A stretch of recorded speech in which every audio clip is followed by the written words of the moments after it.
Manuel José do Bonfim é considerado um dos primeiros críticos brasileiros do chamado racismo científico, conjunto de ideias que dividiria a humanidade em raças superiores e inferiores, civilizados ou bárbaros.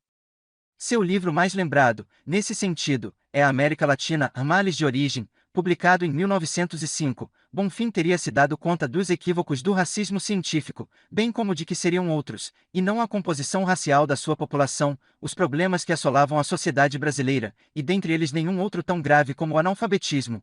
A América Latina, Males de Origem delineia um esforço notável de ruptura com os paradigmas sociodeterministas.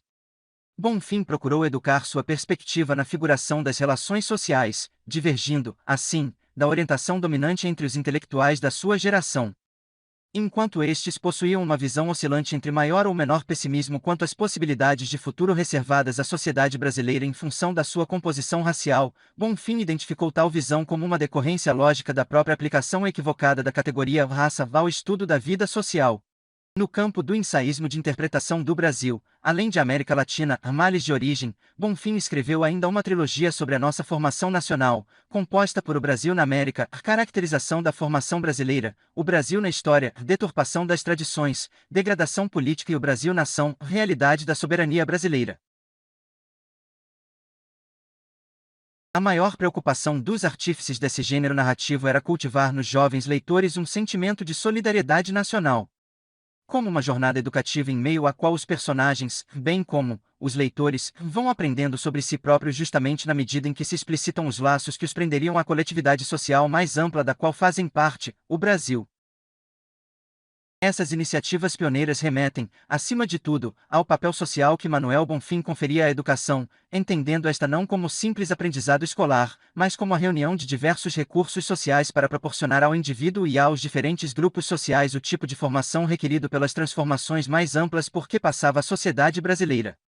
Mas que tipo de relação pode haver entre a recusa de Manuel Bonfim em assimilar o social pelo biológico e sua convicção sobre o papel social da educação? Sua defesa da educação, tomando como premissa a ideia de que os sistemas educacionais moldariam as sociedades, implicava a própria recusa da assimilação do social pelo biológico como categorias homólogas, exigindo a explicação dos fenômenos sociais em termos de contingência antes que de essência, ou em termos histórico-sociológicos e não biológicos.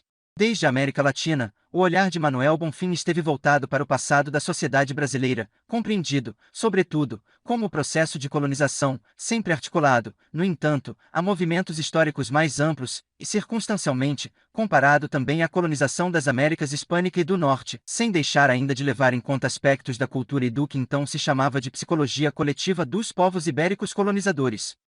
O recurso ao passado tem sentido claro na sua obra. Era preciso pensar a dimensão de processo escrita no presente das sociedades latino-americanas, pois os dilemas então vividos resultariam das trajetórias históricas de sua formação colonial. Tal como desenvolvido em América Latina, Males de Origem, o eixo dessas trajetórias estaria no parasitismo social exercido pelas nações colonizadoras, Portugal e Espanha, sobre as suas colônias na América Latina. Empregando em sentido retórico a noção, tomada a zoologia, Bonfim especifica as causas histórico-sociais do parasitismo de uma nação sobre outra e, também, internamente, de um grupo social sobre outro. Embora a análise se concentre mais no primeiro nível da relação, entre nações parasitas e nações parasitadas, ela igualmente procura desmistificar no plano interno da sociedade brasileira as justificativas deterministas raciais para a exclusão social e política dos grupos subalternos, remetendo-a antes a fatores sócio-históricos. Merece relevo, também, a discussão de Bonfim sobre a problemática da produção e apropriação do valor-trabalho no nível das relações internacionais entre países periféricos e potências imperialistas que fundamenta sua abordagem da soberania nacional brasileira, tema sempre retomado em seus ensaios posteriores. Mantendo o corte temporal de América Latina nos ensaios posteriores, a colonização, passando pelo recuo sobre as características dos colonizadores, avançando até a divisão internacional do trabalho contemporânea, a análise vai se desdobrando, cada vez mais, em relação a uma historiografia da formação nacional brasileira, marcada muitas vezes por uma preocupação quase ontológica de definição da identidade brasileira, preocupação tão comum na produção intelectual do período e notabilizada em diferentes correntes do modernismo da década de 1920.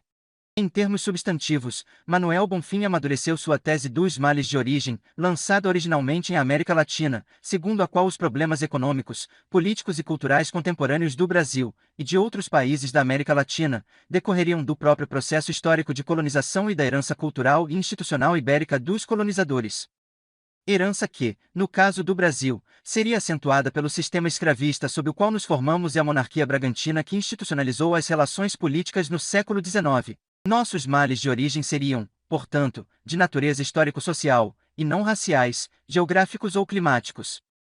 Redimir a sociedade brasileira desses males produzidos pela colonização portuguesa implicaria, então, combater a herança ibérica e sua influência degenerativa na vida social contemporânea. Para tanto, pensava, nenhum outro meio seria mais adequado do que a educação. Antes de qualquer outra reforma econômica ou mesmo política, caberia formar os portadores sociais para uma nova sociedade brasileira. Todavia, frustrando expectativas, Bonfim decepcionaria ao conduzir o desdobramento normativo da sua análise nos parâmetros de uma ideologia ilustrada, pois, no lugar de uma transformação estrutural da sociedade brasileira, como sua análise a princípio parecia indicar, acaba por propor apenas uma reforma da sociedade por meio da educação. Uma análise cuidadosa de sua obra, O Brasil-Nação, mostra com propriedade que, na verdade, há sim uma alteração da avaliação de Bonfim quanto ao interesse dos governos republicanos em adotar, de fato, o caminho pedagógico para a modernização que vinha defendendo. Nesse sentido, a própria temática da Revolução em O Brasil-Nação está diretamente relacionada à questão que confere unidade à sua obra e trajetória. Apenas uma revolução que depusesse as elites dirigentes do poder asseguraria, ou estaria apta a assegurar, a efetiva educação do povo brasileiro. Esta sim o meio de realização da modernização da sociedade e das promessas igualitárias e democráticas da modernidade no Brasil. Como o império que antecedera, a República parecia deixar os males de origem da sociedade brasileira intactos. Não tendo constituído objeto de políticas públicas efetivas, a educação formal continuaria a ser, ao longo da Primeira República Liberal Oligárquica, prerrogativa quase exclusiva das elites, e como a alfabetização permanecia como critério do exercício do voto, a maioria da população brasileira continuava, obviamente, excluída do processo político. Em uma avaliação dramática dessa história de tristes permanências, e também em uma autoavaliação de toda uma trajetória dedicada à defesa da educação pública e universal, Manuel Bonfim acaba por se afastar de uma solução estritamente institucional para o problema do que entendia ser o atraso brasileiro. Em O Brasil-Nação, publicado no ano anterior à sua morte, Bonfim expõe que a República revelara-se, para ele, como não tendo passado de uma reforma de Estado, e do mesmo modo, mostrava-se cético e crítico, no ensaio, quanto aos acontecimentos contemporâneos da Revolução de 1930 e seu sentido na história política do país. Tais transformações político-institucionais, em si mesmas, pareciam insuficientes para que a sociedade brasileira pudesse se desvencilhar inteiramente do seu passado colonial.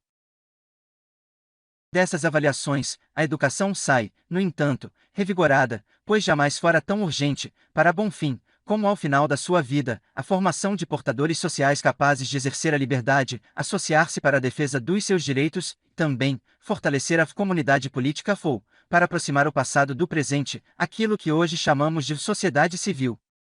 A educação, em suma, era a aposta de Bonfim para a constituição e a sustentação de uma vida pública para além do Estado, base imprescindível para o exercício da cidadania democrática. Gostou desse vídeo? Se inscreve no canal para nos ajudar a fazer mais vídeos como esse. Comente e nos diga qual tema ou pensador você gostaria de ver aqui. Muito obrigado e até a próxima!